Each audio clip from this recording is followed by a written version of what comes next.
नमस्कार दोस्तों, स्वागत है आपका टीआरपी यानी द रीडर्स पॉडकास्ट में। ये वो पॉडकास्ट है जहां हम किताबों से सीख लेकर आपकी जिंदगी आसान और बेहतर बनाने का प्रयास करते हैं। तो चलिए शुरू करते हैं आज की किताब से हमारी सीख।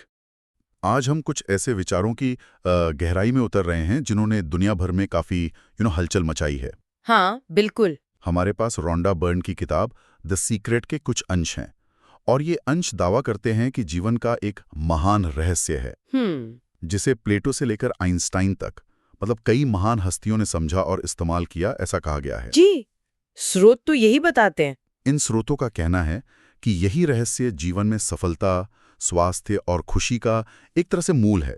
अब देखिए, हमारा मकसद किसी दावे का समर्थन या खंडन करना नहीं है। सही बात है। हम बस इन दिए गए अंशों में जो बताया गया है उसे समझना चाहते हैं। ये रहस्य आखिर है क्या, इसके काम करने का तरीका क्या बताया गया है, हाँ। और पैसा, रिश्ते, स्वास्थ्य जैसे पहलुओं पर इसका क्या प्रभाव बताया गया है। हम बस टेक्स्ट पर टिके रहेंगे। ठीक है, तो शुरू करते हैं। इसका सार क्या है? इन पन्नों के मुताबिक केंद्रीय विचार क्या है? इन अंशों का जो मूल आधार है वो है आकर्षण का नियम, लॉ ऑफ अट्रैक्शन। आकर्षण का नियम, हाँ सुना है। स्रोत इसे ब्रह्मांड का सबसे शक्तिशाली नियम बताते हैं और इसका सीधा सा मतलब समझाया गया है। समान समान को आकर्षित करता है। समान समान को? हाँ, ठीक है। लेकिन यहाँ दिलचस्प बात यह है कि ये इसे मुख्य रूप से विचारों के स्तर पर केंद्रित करते हैं। विचारों के स्तर पर? इसका मतलब क्या हुआ? क्या मतलब हमारी सोच में कोई चुंबकीय शक्ति जैसी बात बताई गई है? बिल्कुल, स्रोत यही कहता है।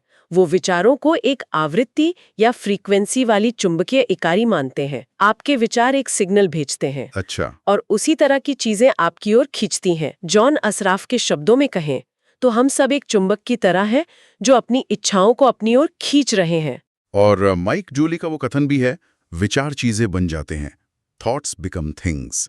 ये सुनने में तो बड़ा शक्तिशाली लगता है। हाँ है तो। क्या स्रोत इसे सिर्फ एक फलसफे की तरह पेश करते हैं या इसके पीछे कोई प्रक्रिया, कोई मैकेनिज्म भी समझाते हैं? नहीं, इसे एक प्रक्रिया के तौर पर ही समझाया गया है। अंश बताते हैं कि हमारे विचार एक चुंबकीय संकेत भेजते हैं जो ब्रह्मांड में जाता है और फिर वैसी ही चीजों को हमारी ओर वापस खींच लाता है। हमें एक मानव प्रसारण टावर की तरह बताया गया है। Human transmission tower? हाँ, जो अपने विचारों से एक खास फ्रीक्वेंसी पर प्रसारण कर रहा है और हमारी जिंदगी में जो कुछ भी घट रहा है वो इसी प्रसारण का रिफ्लेक्शन है, एक रिफ्लेक्शन। स्रोत में कुछ ऐतिहासिक और सामाजिक उदाहरण भी दिए गए हैं, जैसे प्राचीन बेबीलोन की समृद्धि। हाँ। या ये दावा कि सिर्फ 1% लोग 96% धन इसलिए कमाते हैं क्योंकि वो इस रहस्य को जानते हैं। जी, ये दावे किए गए हैं। ये भी बताया गया है कि कैसे लोग पैसे कमाते हैं, गंवाते हैं और फिर कमा लेते हैं। ये सब उनके प्रमुख विचारों पर, उनके डोमिनेंट थॉट्स पर निर्भर करता है। हाँ, और एक बहुत महत्वपूर्ण बात जिस पर स्रोत जोर देता है वो है जो नहीं चाहते उस पर ध्यान केंद्रित करने की आदत। अच्छा। इसे एक तरह की महामारी, डोंट वांट एपिडेमिक कहा गया है। दावा यह है कि आकर्षण का नियम नहीं, मत जैसे नकारात्मक शब्दों को समझता ही नहीं समझता। मतलब वो सिर्फ उस चीज पर ध्यान देता है जिसके बारे में सोचा जा रहा है। हाँ। नेगेटिव शब्द को इग्नोर कर देता है। इसका उदाहरण भी दिया गया ना, जैसे अगर कोई सोचे मैं देर नहीं होना चाहता, हाँ, तो ब्रह्मांड देर होने के विचार को पकड़ता है। या मैं बीमार नहीं पड़ना चाहता, सोचने पर बीमार पड़ने पर ध्यान जाता है। ऐसा। बिल्कुल बिल्कुल। और इसी से जुड़ी बिल हैरिस द्वारा बताई गई रॉबर्ट की कहानी है। रॉबर्ट जो समलैंगिक थे, वो लगातार अपने जीवन की नकारात्मक बातों पर ध्यान दे रहे थे। ऑफिस में सहकर्मियों का बुरा बर्ताव, अपने स्टैंड अप कॉमेडी में विफलता। जब उन्होंने सचेत रूप से अपना ध्यान उन चीजों पर लगाना शुरू किया जो वो चाहते थे, सम्मान, सराहना, सफलता, तो स्रोत के अनुसार 6 से 8 हफ्तों में ही उनकी दुनिया बदल गई। 6 से 8 हफ्तों में? सच में? स्रोत तो यही कहता है। परेशान करने वाले सहकर्मी या तो ट्रांसफर हो गए या नौकरी छोड़ गए और उन्हें अपनी कॉमेडी के लिए स्टैंडिंग ओवेशन मिलने लगे। ये कहानी इस बात पर जोर देने के लिए है कि ध्यान बदलने से नतीजे बदल सकते हैं। लेकिन यहाँ एक व्यावहारिक सवाल उठता है। मार्सी शिमोफ का जिक्र है कि दिन में करीब 60,000 विचार आते हैं। हाँ, बहुत सारे। इतने सारे विचारों को नियंत्रित करना तो लगभग असंभव लगता है। क्या स्रोत इसका कोई समाधान बताते हैं? हाँ, यहीं पर भावनाओं मतलब फीलिंग्स की भूमिका महत्वपूर्ण हो जाती है। स्रोत बताते हैं कि हमारी भावनाएं एक तरह का शॉर्टकट या गाइडेंस सिस्टम है। Guidance system. हाँ, जैक कैनफील्ड इसे फीडबैक मैकेनिज्म कहते हैं। ये जानने का तरीका कि हम सही रास्ते पर सोच रहे हैं या भटक गए हैं। तो क्या विचार और भावनाएं सीधे तौर पे जुड़े हुए हैं? मतलब जैसा सोचेंगे वैसा महसूस करेंगे? स्रोत के अनुसार हाँ, बिल्कुल। विचार ही भावनाओं को जन्म देते हैं। अगर आप अच्छा महसूस कर रहे हैं, खुश हैं, उत्साहित हैं, तो इसका मतलब है कि आपके विचार सकारात्मक दिशा में हैं, आप जो चाहते हैं उसके अनुरूप हैं। और अगर आप बुरा महसूस कर रहे हैं, गुस्सा, डर, निराशा, तो ये एक चेतावनी है। स्रोत इसे ब्रह्मांड का सिग्नल बताते हैं, सावधान, अभी सोच बदलो, आप गलत फ्रीक्वेंसी पर हो। अच्छा, तो इसका मतलब हुआ कि अभी अच्छा महसूस करना सबसे जरूरी है, क्योंकि वही सही फ्रीक्वेंसी पर होने का संकेत है। बिल्कुल, एग्जैक्टली। इसीलिए स्रोत सीक्रेट शिफ्टर्स का सुझाव देते हैं। सीक्रेट शिफ्टर्स, ये क्या है? ये कुछ ऐसी चीजें हैं जो आपकी भावनाओं और आपकी फ्रीक्वेंसी को तुरंत बदल सकती हैं। जैसे कोई अच्छी पुरानी याद, हाँ। प्रकृति का नज़ारा, अपना पसंदीदा संगीत सुनना। बॉब प्रॉक्टर का सुझाव है कि सुंदर संगीत या किसी प्यारे इंसान के बारे में सोचने भर से मूड बदल सकता है। जेम्स रे पालतू जानवरों से मिलने वाले प्यार और उसकी ऊंची फ्रीक्वेंसी पर जोर देते हैं। और प्रेम, लव, उसको तो सर्वोच्च आवर्ती बताया गया है। कहा गया है कि अगर हर विचार को प्रेम में लपेट दिया जाए तो जीवन बदल सकता है। हाँ, बिल्कुल। मार्सी शिमोफ कहती हैं कि जब हम अपने विचारों और भावनाओं के मालिक बन जाते हैं, तब हम अपनी हकीकत खुद बनाते हैं। ये आइंस्टाइन के उस सवाल से भी जुड़ता है ना, क्या ये ब्रह्मांड मित्रवत है? हाँ, बिल्कुल। स्रोत के अनुसार जवाब हाँ होना चाहिए, क्योंकि आकर्षण का नियम आपके विश्वास को ही हकीकत बना देगा। अगर आप मानेंगे कि ब्रह्मांड मित्रवत है, तो आपके अनुभव वैसे ही होंगे। ठीक है, तो ये तो हुआ रहस्य और भावनाओं की भूमिका। अब सवाल है कि स्रोत इसका इस्तेमाल करने का कोई ठोस तरीका बताते हैं, कोई प्रक्रिया, कोई स्टेप्स। हाँ, एक रचनात्मक प्रक्रिया बताई गई है और इसे समझाने के लिए अलादीन और उसके चिराग का रूपक इस्तेमाल किया गया है। अलादीन का चिराग? अच्छा। आप अलादीन है जो मांगता है, और जिन जो यहाँ ब्रह्मांड या आकर्षण के नियम का प्रतीक है, हमेशा कहता है आपका हुक्म सर आंखों पर, your wish is my command. मतलब कोई शर्त नहीं, कोई जजमेंट नहीं? बिल्कुल नहीं, स्रोत यही कहता है। और इस प्रक्रिया के चरण क्या हैं, स्टेप्स? 3 सरल कदम बताए गए हैं, बहुत सिंपल। मांगे, आस्क। आपको ब्रह्मांड को स्पष्ट रूप से बताना होगा कि आप क्या चाहते हैं। स्पष्ट रूप से? हाँ, स्रोत सुझाव देते हैं कि इसे वर्तमान काल में लिखें। जैसे कि बॉब प्रॉक्टर कहते हैं, मैं अब बहुत खुश और आभारी हूँ कि। अच्छा, प्रेजेंट टेंस में? जी। एक बार स्पष्ट रूप से मांगना काफी है, बार बार मांगने की जरूरत नहीं। ये दूसरा पॉइंट है। ओके। और दूसरा कदम, विश्वास करें, बिलीव। आपको अटूट विश्वास रखना होगा कि जो आपने मांगा है वो पहले से ही आपका है। पहले से? पर वो तो मिला नहीं अभी। हाँ, यहीं पर थोड़ा मुश्किल लगता है। ये अनदेखे में विश्वास करने जैसा है। स्रोत कहते हैं कि ऐसे काम करें, ऐसे बोलें और ऐसा सोचें जैसे आप उसे अभी प्राप्त कर रहे हैं। मतलब एक्टिंग करनी है। एक तरह से हाँ। ये कैसे होगा, इसकी चिंता आपको नहीं करनी। वो ब्रह्मांड का काम है, आपका नहीं। बस विश्वास। और तीसरा कदम, प्राप्त करें, रिसीव। इसके लिए आपको अभी अच्छा महसूस करना होगा। फिर से वही बात, अच्छा महसूस करना। हाँ, क्योंकि अच्छा महसूस करना ही आपको रिसीविंग मोड में लाता है। वैसा महसूस करें जैसा आप अपनी इच्छा पूरी होने पर महसूस करेंगे। जब आप अच्छा महसूस करते हैं तो आप प्राप्त करने की फ्रीक्वेंसी पर होते हैं। मार्सी शिमोफ की कहानी का जिक्र है, जो कहती हैं कि उन्होंने हर चीज को महसूस करके ही उसे अपने जीवन में प्रकट किया। इसमें एक प्रेरित कार्रवाई का भी जिक्र है। ये सामान्य मेहनत वाली कार्रवाई से अलग कैसे है? हाँ, ये बहुत इंटरेस्टिंग है। प्रेरित कार्यवाही वो काम है जो आपको सहज रूप से करने का मन करता है, बिना किसी बोझ या संघर्ष के। मतलब जबरदस्ती नहीं? बिल्कुल नहीं। ये नदी के बहाव के साथ बहने जैसा है। स्रोत कहते हैं कि अपनी अंतरात्मा या गट फीलिंग पर भरोसा करें, क्योंकि यह ब्रह्मांड है जो आपको सही दिशा में प्रेरित कर रहा है। यह जबरदस्ती की मेहनत से बिल्कुल अलग है। और ये भी कहा गया है कि ब्रह्मांड के लिए कोई चीज बड़ी या छोटी नहीं होती, ना ही समय का कोई मतलब होता है। ये सब हमारे दिमाग की सीमाएं हैं। हाँ, स्रोत यही सुझाव देते हैं। ये हमारी सोच है जो कहती है कि बड़ी चीज में ज्यादा वक्त लगेगा या वो मुश्किल होगी। इसीलिए बॉब डॉयल जैसे लोग सलाह देते हैं कि छोटी, आसान लगने वाली चीजों से शुरुआत करें। जैसे कॉफी का कप या पार्किंग की जगह। इससे क्या होता है कि आपका विश्वास बढ़ता है। हाँ, छोटी सफलताओं से। एग्जैक्टली। डेविड शिर्मर की पार्किंग स्थल आसानी से मिलने या अचानक कहीं पंख दिख जाने जैसी कहानियां इसी को दर्शाने के लिए दी गई हैं। फ्रांसिस मलफोर्ड के हवाले से दिन को पहले से डिजाइन करने की भी सलाह है। मतलब अपने दिन की कल्पना वैसे करें जैसा आप उसे चाहते हैं, सोने से पहले या सुबह उठकर। जी। सुबह उठकर या रात को सोने से पहले अपने दिन के बारे में सोचें कि आप उसे कैसा बनाना चाहते हैं। हर काम को सफलतापूर्वक और खुशी से करते हुए देखें। जल्दबाजी से बचने को कहा गया है क्योंकि वो डर से पैदा होती है और नकारात्मक चीजों को आकर्षित करती है, यहां तक कि इंतजार के पलों को भी।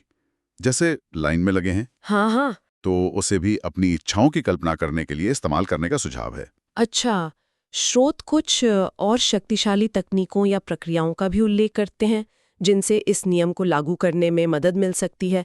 एक दिलचस्प विचार है कि हमारी मौजूदा परिस्थितियां सिर्फ हमारे पिछले विचारों का नतीजा हैं। क्या इन्हें बदलने का कोई तरीका बताया गया है? हाँ, बिल्कुल। नेविल गोडार्ड की संशोधन की छंटाई कैंची, प्रूनिंग शेयर्स ऑफ रिवीजन प्रक्रिया का जिक्र है। प्रूनिंग शेयर्स ऑफ रिवीजन, ये क्या है? इसका मतलब है कि दिन के अंत में आप उन घटनाओं को अपने मन में फिर से चलाएं जो आपकी इच्छानुसार नहीं हुई, अच्छा। और उन्हें वैसे बदलें जैसा आप चाहते थे कि वो होती मन में। ये अतीत के विचारों के प्रभाव को बदलने का एक तरीका बताया गया है। ये तो बहुत इंटरेस्टिंग है। और कृतज्ञता, ग्रैटिट्यूड, इस पर तो बहुत ज्यादा जोर दिया गया है, ऐसा क्यों? कृतज्ञता को एक शक्तिशाली फ्रीक्वेंसी शिफ्टर माना गया है, बहुत पावरफुल। डॉक्टर जो विटाले का सुझाव है कि आप उन सभी चीजों की सूची बनाना शुरू करें जिनके लिए आप आभारी हैं। लिस्ट बनाना। हाँ, ये तुरंत आपकी ऊर्जा और सोच को नकारात्मक से सकारात्मक में बदल देता है। वॉलेस वॉटल्स ने तो इस पर अपनी किताब में पूरा अध्याय लिखा है। इसके कई उदाहरण भी दिए गए हैं। जेम्स रे की सुबह उठते ही पैर जमीन पर रखते हुए धन्यवाद कहने की आदत। हाँ, और ली ब्रोवर की कृतज्ञता चट्टान, ग्रैटिट्यूड रॉक। हाँ, वो पत्थर वाली कहानी। जी, जिसे जेब में रखकर वो जब भी छूते थे किसी न किसी चीज के लिए आभार व्यक्त करते थे, और कैसे इससे उनके जीवन में सकारात्मक बदलाव आए। यहां तक कि आइंस्टीन का भी जिक्र है कि वो अपने पूर्वजों को उनके ज्ञान के लिए धन्यवाद देते थे। और कृतज्ञता को रचनात्मक प्रक्रिया, मतलब आस्क बिलीव रिसीव में भी शामिल करने की सलाह है। हाँ, वाक्य ऐसे बनाना, मैं अब बहुत खुश और आभारी हूं कि, यानी पहले से ही धन्यवाद देना। स्रोत कहते हैं कि ये आपकी इच्छाओं को पूरा होने की प्रक्रिया को टर्बो चार्ज कर देता है। पहले से धन्यवाद देना, ठीक है। कृतज्ञता के अलावा मानसिक चित्रण या विजुअलाइजेशन को भी एक प्रमुख तकनीक बताया गया है। इसका क्या महत्व है? विजुअलाइजेशन का मतलब है अपनी इच्छा को मन की आंखों से देखना, जैसे वो पहले ही सच हो चुकी हो। जब आप ऐसा करते हैं तो आप अभी होने, ऑलरेडी हैविंग इट वाले विचार और भावनाएं उत्पन्न करते हैं जो आकर्षण के नियम के लिए जरूरी हैं। अच्छा। डॉक्टर डेनिस वेटली का ओलंपिक एथलीटों का उदाहरण दिया गया है। उन्होंने पाया कि जो एथलीट सिर्फ मानसिक रूप से अपने प्रदर्शन का अभ्यास करते थे, हाँ? उनकी मांसपेशियों में भी लगभग वैसी ही हरकतें दर्ज हुई जैसी शारीरिक अभ्यास करने वालों में। कमाल है। मतलब दिमाग असली और नकली अनुभव में फर्क नहीं करता। आविष्कारकों जैसे राइट ब्रदर्स या एडिसन के बारे में भी कहा गया है कि उन्होंने अपनी रचनाओं को पहले अपने दिमाग में स्पष्ट रूप से देखा था। बिल्कुल, स्रोत यही बताते हैं। माइक डूली सलाह देते हैं कि अंतिम परिणाम पर ध्यान केंद्रित करें।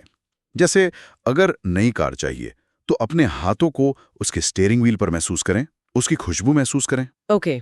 लेकिन जैक कैनफील्ड इस बात पर जोर देते हैं कि सिर्फ तस्वीर देखना काफी नहीं, उसके साथ भावना, फीलिंग जोड़ना बहुत जरूरी है। भावना, फीलिंग। हाँ, आपको वो खुशी, वो उत्साह महसूस करना होगा जो इच्छा पूरी होने पर होगा, तभी वो शक्तिशाली बनता है। डॉक्टर जो विटाले कहते हैं कि अनुभव इतना वास्तविक लगना चाहिए कि आपको लगे वो चीज आपके पास अभी है। बिल्कुल। और डॉक्टर जॉन डेमार्टिनी तस्वीर में गति जोड़ने का सुझाव देते हैं ताकि वो ज्यादा जीवंत लगे। स्रोत ये भी दावा करते हैं कि हर कोई कल्पना कर सकता है, ये कोई स्पेशल टैलेंट नहीं है।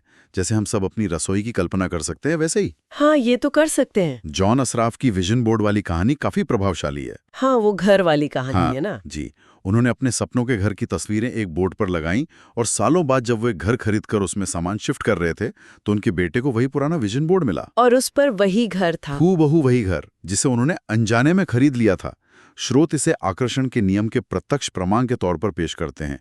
इसी तरह जेनी का बॉब प्रॉक्टर से मिलने का सपना पूरा होना या कॉलिन का डिज्नी वर्ल्ड में वीआईपी ट्रीटमेंट पाना, ये सब कहानियां इसी नियम के उदाहरण के रूप में दी गई हैं। ये तो हुई प्रक्रियाएं और तकनीकें। अब बात करते हैं जीवन के कुछ खास पहलुओं की जिन पर स्रोत इस रहस्य के असर का दावा करते हैं, जैसे धन, मनी। इसके बारे में क्या कहा गया है? धन के मामले में मुख्य संदेश है कमी पर ध्यान केंद्रित करने के बजाय प्रचुरता मतलब अबंडेंस पर ध्यान केंद्रित करना। कमी पर नहीं, प्रचुरता पर। हाँ, ये सोचना कि मैं इसे खरीद सकता हूँ, भले ही अभी हालात वैसे ना हो। अपने पास जो भी पैसा है, थोड़ा भी, उसके लिए आभारी होना। स्रोत देने, गिविंग को भी धन आकर्षित करने का एक तरीका बताते हैं, लेकिन ये खुशी से दिया जाना चाहिए, त्याग की भावना से नहीं। धन को एक मानसिकता, एक माइंडसेट बताया गया है। इसके लिए भी कुछ तरीके सुझाए गए हैं, जैसे विजुअलाइजेशन। हाँ, डेविड शिर्मर का उदाहरण है कि कैसे उन्होंने अपने बैंक स्टेटमेंट पर मनचाही रकम लिखी और उसे विजुअलाइज किया, या चेक की खाली कॉपी पर अपना नाम लिखकर उसे जेब में रखना। अच्छा। लॉरेल लैंगमेयर जैसी एक्सपर्ट्स की पुष्टि का भी जिक्र है, जैसे पैसा आसानी से और बार बार मेरे पास आता है। मूल विचार यही है कि धन के बारे में सकारात्मक विचार और भावनाएं रखनी है, डर या कमी की नहीं। और रिश्तों के बारे में? रिलेशनशिप्स, रिश्तों के लिए स्रोत पहले खुद के साथ रिश्ता सुधारने पर जोर देते हैं। खुद के साथ? हाँ, लिसा निकोल्स कहती हैं कि पहले खुद को समझें और प्यार करें। जेम्स रे का कहना है कि खुद के साथ वैसा ही व्यवहार करें जैसा आप चाहते हैं कि दूसरे आपके साथ करें। अपनी कमियों पर ध्यान देने के बजाय अपनी खूबियों की सराहना करें। डॉक्टर जॉन ग्रे की सलाह है कि पहले खुद को खुशियों और प्यार से भरें। खुद का कब भरें, तभी आप दूसरों को दे पाएंगे। ये तो सही बात है। दूसरों के साथ रिश्तों में क्या करने की सलाह है? मार्सी शिमोफ सलाह देती हैं कि दूसरों में शिकायतें ढूंढने के बजाय उनकी प्रशंसा पर ध्यान केंद्रित करें। जो अच्छा है उसे देखें। प्रशंसा, ठीक है। मैरी डायमंड, जो फेंग शुई एक्सपर्ट हैं, उनकी एक कला निर्देशक की कहानी है जिसने अपने घर में बदलाव करके, जैसे अकेली महिला की तस्वीरें हटाकर जोड़ों की तस्वीरें लगाकर, अपने जीवन में सही साथी को आकर्षित किया। फेंग शुई से? हाँ, मतलब माहौल बदलने से। माइक दूली का उदाहरण है कि कैसे उन्होंने अपने साथी के लिए अपनी अलमारी और गैराज में जगह बनाई, ये दिखाते हुए कि वो उसके आने के लिए तैयार हैं। एक्टिंग एज इफ, जैसे कि वो हो ही गया है। बिल्कुल। ग्लेंडा की कहानी है जिसने अमेरिका जाने के लिए पहले से तैयारी शुरू कर दी, जैसे कि वो जा ही रही हो। इसे जैसे कि अभिनय करना एक्टिंग एज इफ कहा गया है। स्वास्थ्य, हेल्थ, हाँ, इसके बारे में भी काफी दावे किए गए हैं। प्लेसिबो प्रभाव का जिक्र है। हाँ, डॉक्टर जॉन डेमार्टिने प्लेसिबो प्रभाव का उदाहरण देते हैं, जहां लोगों को लगता है कि वे असली दवा ले रहे हैं, जबकि वो सिर्फ शक्कर की गोली होती है और वे ठीक हो जाते हैं। मन की शक्ति। हाँ, ये मन की शक्ति को दिखाता है। डॉक्टर जॉन हैगेलिन मन शरीर संबंध पर जोर देते हैं। डॉक्टर बेन जॉनसन तनाव को कई बीमारियों का मूल कारण बताते हैं। और स्रोत दावा करते हैं कि प्रेम और कृतज्ञता जैसी सकारात्मक भावनाएं बीमारी को खत्म कर सकती हैं। इसमें कुछ व्यक्तिगत कहानियां भी हैं, जैसे कैथी गुडमैन की कैंसर से ठीक होने की कहानी। हाँ, कैथी गुडमैन ने कृतज्ञता, विश्वास और हंसी का इस्तेमाल किया। वो दिन भर कॉमेडी फिल्में देखती थीं। हंसी, लाफ्टर थेरेपी। हाँ, नॉर्मन कजिन्स की कहानी भी ऐसी ही है, जिन्होंने लाफ्टर थेरेपी से खुद को ठीक किया। डॉक्टर जॉन हैगेलिन बताते हैं कि शरीर लगातार खुद को बदल रहा है, कोशिकाएं बदल रही हैं। उम्र बढ़ने को भी एक सीमित सोच बताया गया है। रोंडा बर्न खुद अपनी कहानी बताती हैं कि कैसे उन्होंने विश्वास से पढ़ने का चश्मा लगाना बंद कर दिया। अरे वाह! और मॉरिस गुडमैन, जिन्हें मिरेकल मैन कहा जाता है, उनकी कहानी सबसे नाटकीय है। प्लेन क्रैश में पूरी तरह लकवाग्रस्त होने के बाद डॉक्टरों ने कहा कि वो कभी हिल नहीं पाएंगे। हाँ, मैंने सुना है इनके बारे में। लेकिन उन्होंने लगातार अपने मन में खुद को चलते हुए देखा और कुछ महीनों में अस्पताल से चलकर बाहर आए। संदेश है, पूर्णता पर ध्यान केंद्रित करें, बीमारी पर नहीं। ये तो अविश्वसनीय लगता है। पूरी दुनिया, वर्ल्ड के स्तर पर भी इस नियम को लागू करने की बात कही गई है। ये थोड़ा अजीब लगता है। दुनिया की समस्याओं का इससे क्या लेना देना? स्रोत का तर्क है कि जिसका आप विरोध करते हैं वो बना रहता है। What you resist persists। ये बॉब डॉयल के शब्द हैं। मतलब अगर आप युद्ध विरोधी हैं तो आप अनजाने में युद्ध पर ही ऊर्जा केंद्रित कर रहे हैं। आप उसी चीज को ताकत दे रहे हैं जिससे लड़ रहे हैं। तो फिर क्या करें? इसके बजाय जो आप चाहते हैं उस पर ध्यान केंद्रित करने की सलाह है, जैसे शांति समर्थक बनना, फोकस शांति पर रखना, युद्ध पर नहीं। जैक कैनफील्ड और हिल्ड वॉस्किन यही कहते हैं। तो नकारात्मक खबरों से दूर रहने की सलाह है। हाँ, क्योंकि उन पे ध्यान देने से आप अनजाने में उन्हीं नकारात्मक चीजों को और ऊर्जा दे रहे हैं। माइकल बर्नार्ड बेकविथ कमी के झूठ, द लाई ऑफ लैक के बजाय प्रचुरता की सच्चाई, द ट्रूथ ऑफ अबंडेंस पर ध्यान देने को कहते हैं। प्रचुरता की सच्चाई। उनका मानना है कि दुनिया में हर किसी के लिए सब कुछ पर्याप्त है, कमी सिर्फ एक भ्रम है। बेलीज में तेल खोजने वाली टीम की कहानी भी है, जिन्होंने पहले से मान लिया था कि तेल मिलेगा ही, और मिला। स्रोत प्रतिस्पर्धा के बजाय सृजन, क्रिएशन पर जोर देते हैं और कहते हैं कि हम सब एक हैं। जॉन एसरफ का कहना है। इसलिए दूसरों की सफलता से जलने के बजाय उनकी प्रशंसा करें और उन्हें आशीर्वाद दें। ये सब सुनने के बाद ऐसा लगता है कि सोर्स हमें अपनी व्यक्तिगत शक्ति को पहचानने के लिए कह रहे हैं। वास्तविकता की प्रकृति के बारे में भी कुछ दार्शनिक बातें हैं। बिल्कुल। डॉक्टर बेन जॉनसन कहते हैं कि सब कुछ ऊर्जा है, एनर्जी। जेम्स रे हमें एक ऊर्जा क्षेत्र बताते हैं, एनर्जी फील्ड। हाँ, विज्ञान का नियम है कि ऊर्जा नष्ट नहीं होती, सिर्फ रूप बदलती है। स्रोत इसका निष्कर्ष निकालते हैं कि हम भी शाश्वत ऊर्जा हैं, हम कभी खत्म नहीं होते। डॉक्टर जॉन हैगलिन कहते हैं कि ब्रह्मांड मूल रूप से विचार, थॉट से बना है। हम सब उसी स्रोत या निर्माता का हिस्सा है। तो क्या हम सब एक सार्वभौमिक मन, यूनिवर्सल माइंड से जुड़े हैं, एक ही चेतना से? स्रोत यही दावा करते हैं। चार्ल्स हैनेल के अनुसार दैवीय मन ही एकमात्र वास्तविकता है। सभी संभावनाएं इसी मन में मौजूद हैं और हम अपनी जागरूकता और कल्पना से उन्हें हकीकत में ला सकते हैं। अच्छा। इसका मतलब ये भी है कि नकारात्मक विचार सिर्फ खुद को ही नुकसान पहुंचाते हैं। प्रतिस्पर्धा एक भ्रम है, क्योंकि आपूर्ति अनंत है, जो कि अदृश्य क्षेत्र में मौजूद है। लिसा निकोल्स और माइकल बर्नार्ड बेकविथ जैसे लोग तो यहाँ तक कहते हैं कि आप मानव रूप में ईश्वर हैं। You are God in a physical body. ये बहुत बड़ी बात है। हाँ, ये बहुत गहरा स्टेटमेंट है। मतलब हम अपने भाग्य के निर्माता हैं, हम खुद अपनी रियलिटी बना रहे हैं। स्रोत का यही केंद्रीय संदेश है, यही सार है। जैक कैनफील्ड कहते हैं कि हमें पीड़ित मानसिकता, विक्टिम मेंटालिटी से बाहर निकलना होगा। अतीत को जाने देना होगा। आई एम वाले कथनों की शक्ति पर जोर दिया गया है, जैसे चार्ल्स हैनेल की पुष्टि, मैं पूर्ण, उत्तम, मजबूत, शक्तिशाली, प्रेम में, सामंजस्यपूर्ण और खुश हूं। I am. जी, अपनी इच्छाओं को ऐसे देखना जैसे वो पहले से ही सच हैं, जैसे हेनरी फोर्ड ने अपनी असेंबली लाइन के साथ किया था, उसे बनने से पहले ही देख लिया था। माइकल बर्नार्ड बेकविथ कहते हैं, आप असीमित हैं, यू आर अनलिमिटेड। तो इस सब में सबसे जरूरी क्या है? अगर कोई इस रहस्य को जीना चाहे तो स्रोत के अनुसार पहला कदम क्या होना चाहिए? फोकस कहाँ होना चाहिए?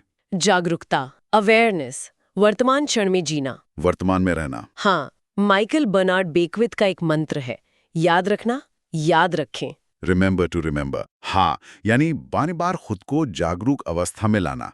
इसके लिए आप कोई संकेत, कोई क्यू इस्तेमाल कर सकते हैं जो आपको वर्तमान में वापस लाए, जैसे घड़ी देखना या फोन की रिंगटोन। अच्छा। और जीवन का उद्देश्य, पर्पस खोजने के बारे में क्या कहा गया है? नील डोनाल्ड वॉल्श कहते हैं कि आपका उद्देश्य वही है जो आप कहते हैं कि वो है। ये आपको खुद तय करना है। जैक कैनफील्ड आनंद, जॉय या खुशी पर ध्यान केंद्रित करने को कहते हैं। उनका सिद्धांत है, अगर इसमें मजा नहीं है तो इसे मत करो। अगर मजा नहीं है तो मत करो। हाँ, वो काम करें जिससे आपको खुशी मिलती है। डॉक्टर जॉन हैगलिन कहते हैं कि आंतरिक खुशी ही सफलता का ईंधन है, फ्यूल। तो अंततः सब कुछ अभी अच्छा महसूस करने पर आकर टिक जाता है, यही कुंजी है। स्रोत के अनुसार हाँ, वही कुंजी है। अपने आनंद का पालन करें, फॉलो योर ब्लिस। अपनी महानता को पहचानें और उसे अभी महसूस करें। स्रोत मानवता की अपार क्षमता की ओर इशारा करते हैं। संक्षेप में संदेश है, रहस्य बाहर नहीं, आपके भीतर है। भीतर है। हाँ, इस शक्ति का उपयोग करें, आप ही अपने जीवन के स्वामी हैं। हमने द सीक्रेट के इन अंशों में दिए गए मुख्य विचारों और दावों पर एक नजर डाली। आकर्षण के नियम से लेकर कृतज्ञता और विजुअलाइजेशन तक, और जीवन के विभिन्न क्षेत्रों पर उनके कथित प्रभाव तक। जी, हमने केवल वही प्रस्तुत किया है जो इन स्रोतों में लिखा है, जैसा हमने शुरू में कहा था। बिल्कुल। और अंत में इन अंशों के आधार पर एक विचार सोचने के लिए छोड़ जाते हैं। पाठ का दावा है, आप अपने भाग्य के निर्माता हैं, कलम आपके हाथ में है। अगर ऐसा है तो किसी के जीवन के अगले अध्याय का वो पहला वाक्य क्या है जिसे वे अभी इसी क्षण लिखना चाहेंगे? इस पर जरूर सोचिएगा।